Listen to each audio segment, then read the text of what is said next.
Di awal film kita diperlihatkan dengan puluhan anggota polisi Brazil bersenjatakan lengkap. Mereka bersiap-siap untuk mengepung sebuah lokasi yang dipercayai sebagai markas dari kartel narkoboy paling berbahaya bernama Loria. Mereka merencanakan penyergapan ini 2 bulan sebelumnya.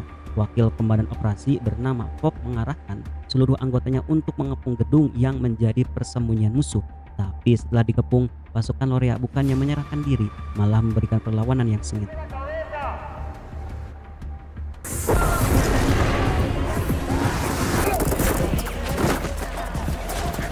Terbukti tak kurang dari 10 polisi tewas di tempat. Pop kemudian berpindah berusaha mencari titik terdekat dengan markas musuh, dan begitu clear, ia langsung menembakkan senjata pelontar granat. Begitu situasi mereda, mereka memasuki markas musuh yang telah bergelemiangan mayat. Beberapa wanita serta anak-anak dan remaja juga ditemukan di lokasi dan langsung ditahan. Sedangkan sisanya mereka interogasi. Ternyata Loria tak berada di sana. Para bawahan Loria terlihat cukup tangguh, bahkan mereka berani menyogok polisi secara terang-terangan. Di atas meja terdapat uang yang totalnya sekitar 100 miliar rupiah sebagai ganti agar mereka dilepaskan. Namun, sang komandan operasi juga cukup tegas. Yang ia inginkan hanya info keberadaan Loria dan mengancam akan membunuh mereka jika tak membuka mulut. Akhirnya, salah satu di antara mereka berkhianat dan membeberkan kalau Loria saat ini bersembunyi di hutan bersama dengan seluruh uangnya. Tapi begitu informasi itu ia dapatkan, para polisi langsung membunuh mereka semua. Di penghujung operasi, salah satu tahanan wanita berhasil melarikan diri. Pop sendiri yang langsung turun tangan mengejarnya. Namun wanita itu cukup lincah dan akhirnya mereka kehilangan jejak.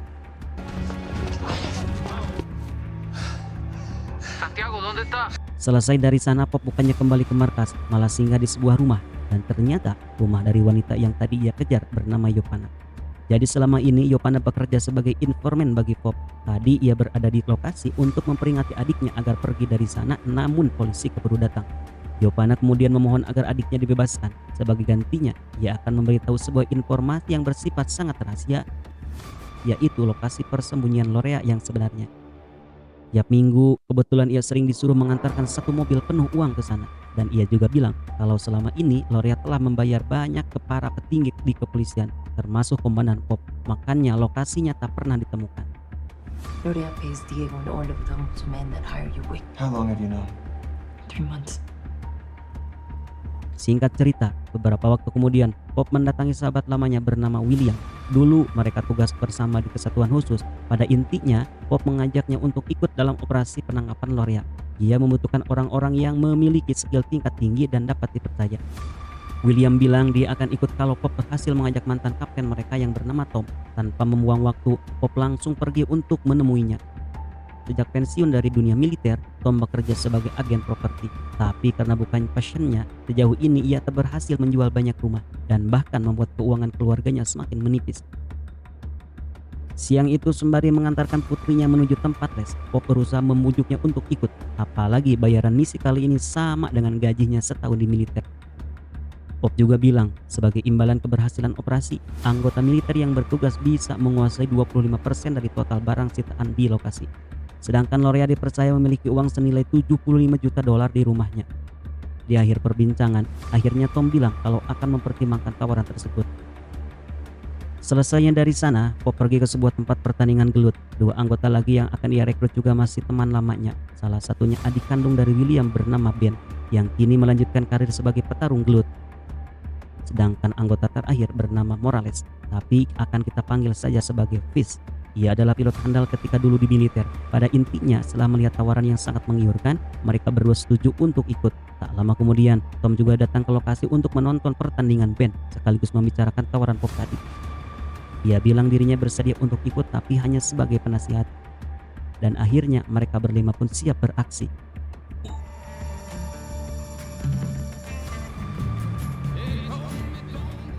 Singkat cerita, mereka berhasil tiba di sebuah kota kecil di Brazil. Setelah menempuh beberapa jam perjalanan ke arah pedalaman, mereka memarkirkan mobilnya untuk memulai aksi pengintaian pertama.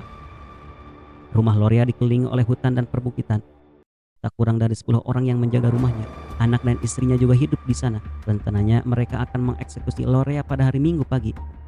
Karena setiap hari Minggu, anak dan istrinya selalu ke gereja yang berada di kota, bersama dengan setengah pengawalan. Jadi di rumah itu nanti tersisa Loria dan beberapa penjaganya.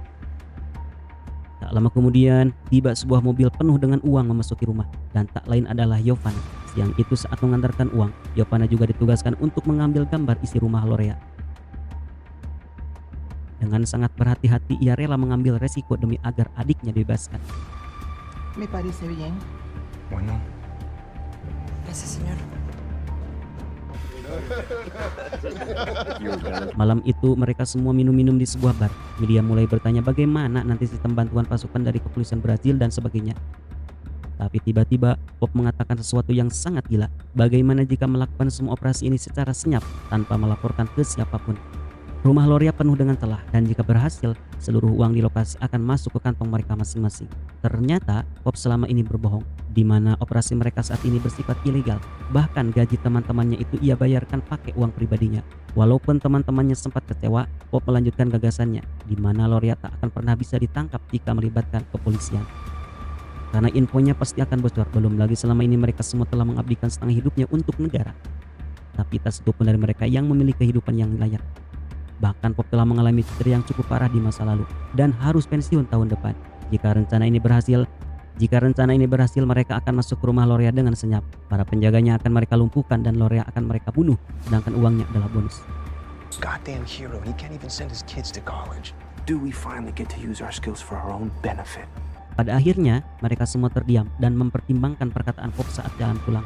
Walaupun Tom kurang senang dengan situasi ini, tapi diam-diam ia telah mengatur rencana yang sangat matang. Dahulu, Tom memang terkenal sebagai ahli strategi. Ia bilang pada hari eksekusi, waktu mereka hanya 40 menit untuk mengeksekusi semuanya, mulai dari mengalahkan penjaga, menghancurkan rekaman CCTV, sampai mengangkut semua uang. Tapi untuk masalah pelarian, mereka membutuhkan dua hal. Pertama, sebuah mobil tambahan untuk mengangkut uang curian, dan kedua, sebuah helikopter untuk kabur menuju pelabuhan di kota lain. You'd have 40 minutes to get in, get the job done, and get out. Now we're talking. Sokan paginya, Pop kembali menemui Yovana di pasar. Di sana ia menyerahkan hasil rekamannya kemarin. Ia berhasil menyelesaikan tugasnya dengan sangat baik. Maka dari itu, Pop minta bantuan sekali lagi, di mana pada hari eksekusi, Yovana diminta mengantarkan satu mobil tambahan ke kediaman Lorea. Dan jika ia sepakat, maka Pop akan memberikannya paspor baru dan uang senilai 2 juta dolar. Agar Yovana dan adiknya bisa mulai hidup baru di luar negeri. Mendengar hal itu, Yovana pun sepakat. If we're not gone forever, after you make your move, we are dead. Siang itu mereka kembali berkumpul di sebuah pelabuhan. Pop selama ini telah mempersiapkan satu kontainer penuh perlengkapan militer. Ia juga memamerkan hasil rekaman Yovana. Di dalam rekaman itu terlihat tumpukan uang Lorea yang ia simpan di ruang kerjanya. Setidaknya bisa dipastikan ada 35 juta dolar. William juga mengabari kalau temannya telah sepakat menyediakan helikopter untuk pelarian mereka dengan bayaran 3 juta dolar. Rasanya semua rencana mereka sangat sempurna dan sayang jika tidak dieksekusi. Maka dari itu, mereka semua yang tadinya ragu-ragu jadi sepakat untuk mengikuti ajakan Pop, termasuk Tom yang tadinya hanya ingin menjadi penasihat akan ikut turun ke lapangan. Sebelum rencana dimulai, Tom memberikan briefing. Ada satu syarat terakhir agar rencana ini berhasil, yaitu keluarga Lorea harus dipastikan pergi ke gereja pada minggu paginya. Jika itu tak terjadi, maka rencana akan gagal. Hell for the company. Dan akhirnya minggu pagi-pagi buta, kondisi cuaca hujan lebat, mereka telah standby di sekitar rumah Lorea sejak pukul 3 dini hari. Terlihat pagi itu anak dan istri Lorea bersama beberapa pengawalnya meninggalkan lokasi menuju gereja. Tak lama mereka keluar dari rumahnya, Yovana juga tiba di lokasi membawakan mobil tambahan seperti yang dijanjikan. Ia berhasil membawa masuk mobilnya dan pulang tanpa dicurigai sedikit pun.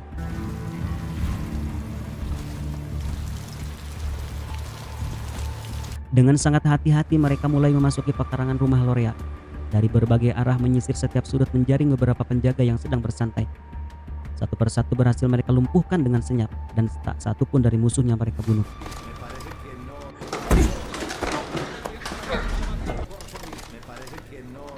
Tiba-tiba muncul dan mereka terpaksa menembak kakinya. Setelah semua clear, mereka juga memastikan rekaman CCTV dihancurkan agar wajah mereka ke depannya tak diketahui.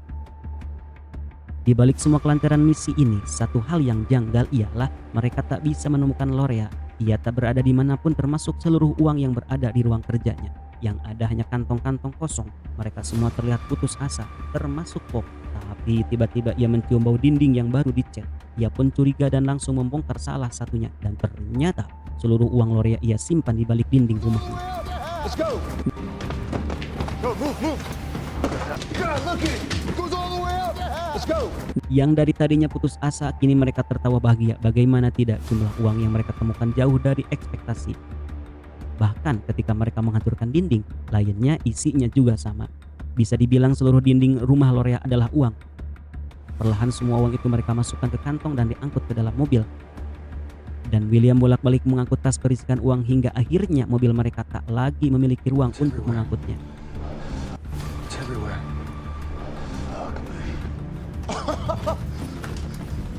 Tak terasa sudah beberapa menit mereka habiskan untuk mengangkut semua uang tersebut. Jumlahnya sudah jauh lebih dari cukup, tapi Tom sendiri terlihat masih sangat ingin mengangkut lebih banyak. Ia tak kuasa menahan dirinya untuk membawa lebih banyak lagi sampai-sampai sempat berseteru dengan Ben.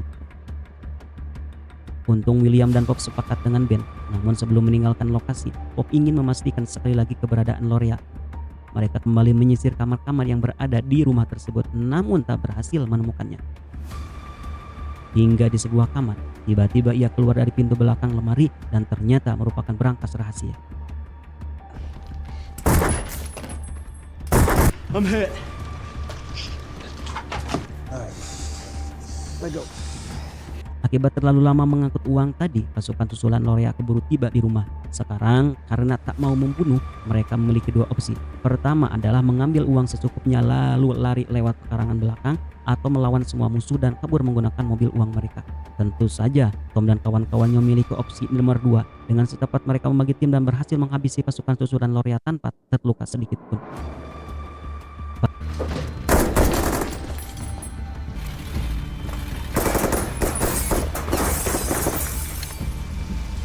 Para penjaga yang tadi mereka lumpuhkan terpaksa harus mereka bunuh demi tak meninggalkan jejak. Dan sebelum meninggalkan rumah, mereka membakar habis seluruh isinya. Secara pribadi, Ben agak kecewa dengan operasi mereka yang mengakibatkan banyaknya korban. Di tengah jalan keluar, mereka juga sempat berpapasan dengan mobil keluarga Lorea yang baru pulang dari gereja. Tanpa kendala, mereka berhasil tiba di lokasi titik penjemputan. Yopana dan adiknya juga sudah menunggu sejak awal. Tak lama kemudian, sebuah pesawat mendarat. Pria ini yang akan menyewakan mereka semua sebuah pesawat, tapi bukan pesawat Cessna yang kalian lihat di belakangnya, melainkan sebuah helikopter militer. Seluruh uang tadi sempat ditimbang, kalau di total kemungkinan sampai 250 juta dolar. Bahkan jaring untuk membawa barang pun tak cukup untuk menampung seluruh tas uang itu. Makanya selebihnya mereka naikkan ke atas pesawat. Sebelum naik ke pesawat, Peace sempat memperingatkan kalau beban yang bisa diangkut oleh helikopter sangat terbatas. Tapi mereka bingung, masa semua uang itu mereka biarkan saja di landasan. Walaupun demikian, akhirnya mereka semua lepas landas. Yopana dan adiknya juga ikut dalam pelarian kali ini.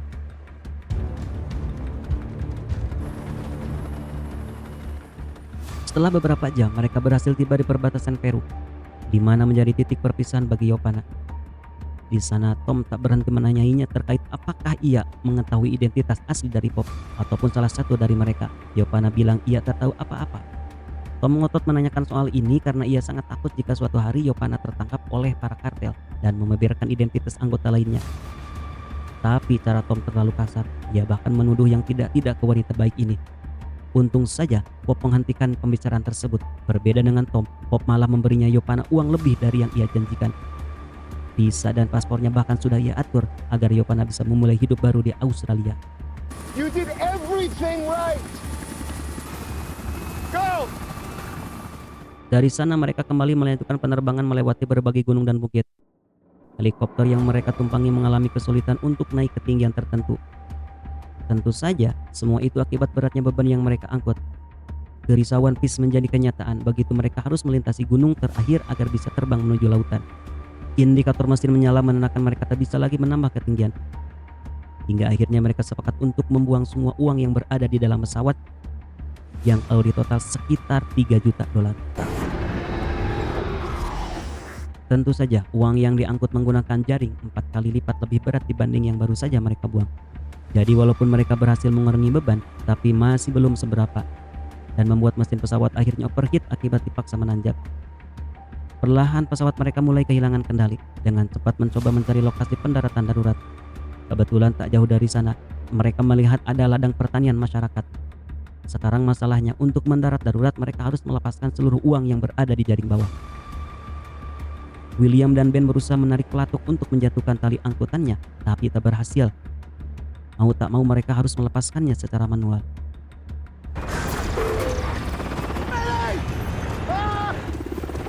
Tapi karena tindakannya barusan, Ben akhirnya terjatuh dari pesawat. Untung saja ia jatuh tepat sebelum heli mendarat darurat.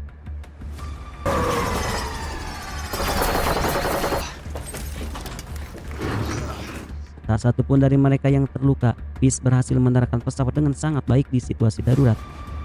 Tapi masalah kembali muncul karena para warga di sana tiba-tiba menggerubungi muatan uang yang tadi mereka jatuhkan. Parahnya lagi, warga di sini kebanyakan masih merupakan anggota kartel.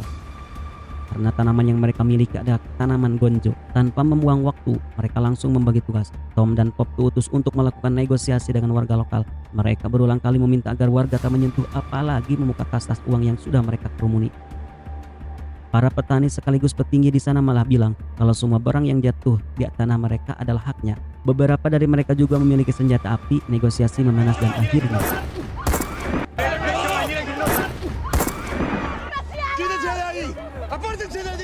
situasi menjadi semakin mencekam, tapi mereka seakan-akan tak memiliki pilihan lain.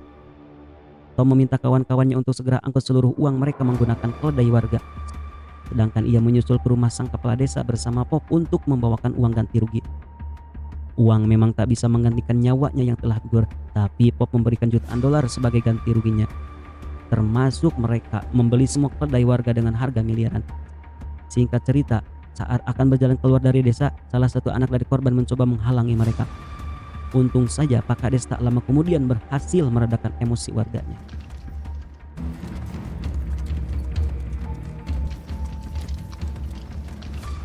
Sebenarnya Pop dan kawan-kawan khawatir melihat tingkah Tom yang mulai dibutakan oleh uang. Tembakan yang ia lakukan tadi harusnya bisa dihindari karena warga hanya mencoba melawan menggunakan pisau. Malam itu mereka singgah untuk beristirahat. Uang yang tadinya membuat mereka bahagia sekarang mulai membuat mereka dipenuhi rasa penyesalan karena dilumuri dengan darah para kartel dan warga yang tak bersalah. Killed those people. No, you didn't. We all did. Berdasarkan hitungan map, mereka harus menempuh 2 hari berjalan kaki untuk sampai ke pelabuhan. Mereka harus menyisiri hutan, sungai, bahkan harus melewati tebing yang curam. Kondisi tanah yang lembab, yang beratnya muatan membuat salah satu tanah yang dipijaki oleh keledai mereka longsor dan akhirnya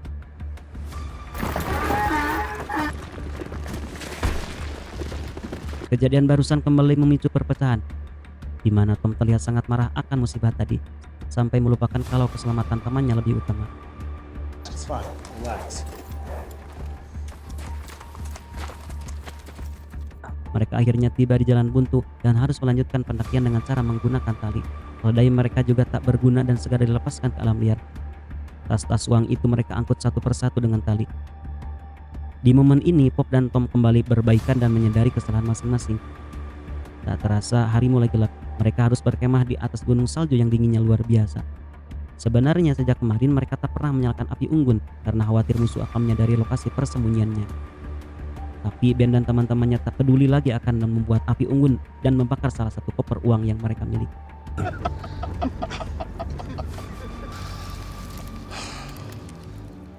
Keesokan paginya saat mereka sedang mengangkut puluhan tas uang, tiba-tiba terdengar suara tembakan. Untung saja tembakan tadi hanya memberikan luka gores di lengan Ben. Pop dan William berusaha memutari bebatuan, mencari musuh yang posisinya ternyata jauh di atas mereka. Di saat yang sama, Tom menemukan salah satu musuh yang muncul di antara bebatuan dan berhasil membunuhnya, tapi tiba-tiba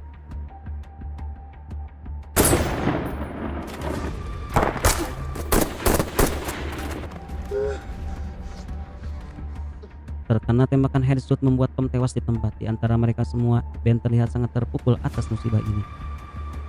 William berusaha bersikap rasional dengan menyuruh teman-temannya agar segera membungkus jasad Tom dan pergi dari lokasi sebelum musuh lainnya muncul. Ben yang larut dalam kesedihan menganggap William tak punya hati dan keduanya pun bertengkar hebat. That kid was from the village.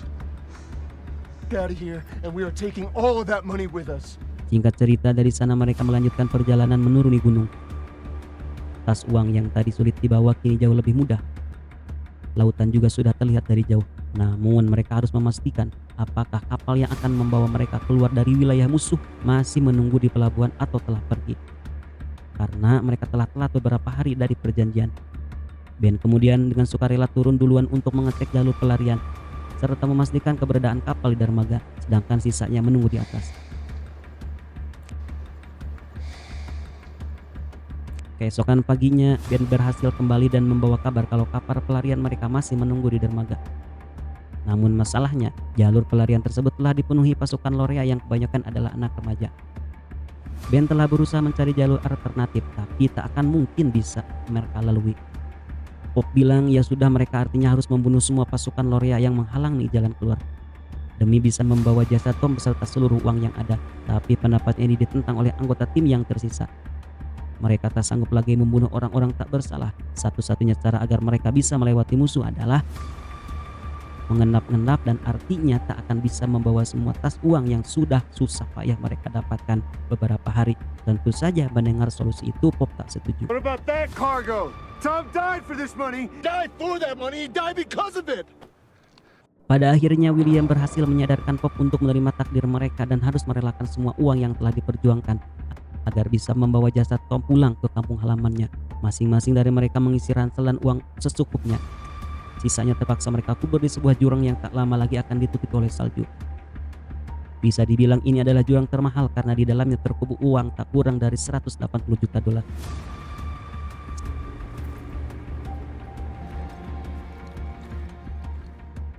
Saat hari telah gelap, mereka mulai memasuki wilayah desa.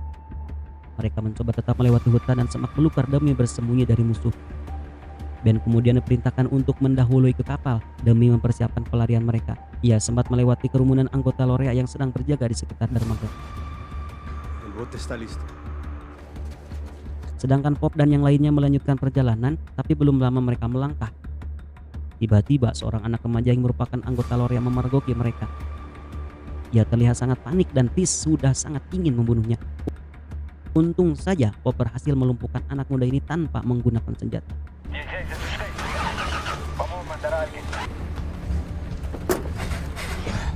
Sayangnya anak muda tadi sudah terlanjur menghubungi teman-temannya menggunakan radio.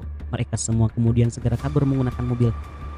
Pelarian mereka tak berjalan mulus karena satu persatu anggota Lorea terus bermunculan. Masalah lainnya, Pop tak ingin lagi membunuh siapapun, jadi sepanjang kejar-kejaran ia hanya berusaha menembaki mesin atau ban mobil musuhnya.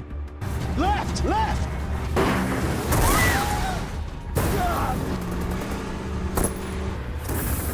Mereka akhirnya berhasil tiba di pinggir pantai. Ben terlihat datang menggunakan sebuah perahu kecil untuk mengangkut mereka menuju kapal. Tanpa membuang waktu, Tis langsung memarkirkan mobil mereka di tengah lautan. Para musuh beberapa kali melepaskan tembakan, tapi syukur semua berhasil kabur dengan selamat.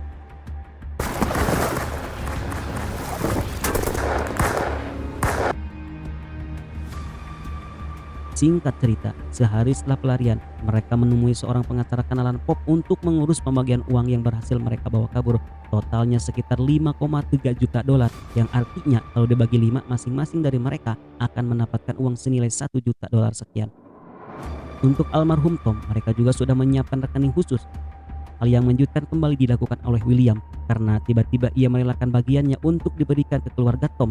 Tindakannya itu pun perlahan menginspirasi teman-temannya untuk melakukan hal yang sama, termasuk Pop.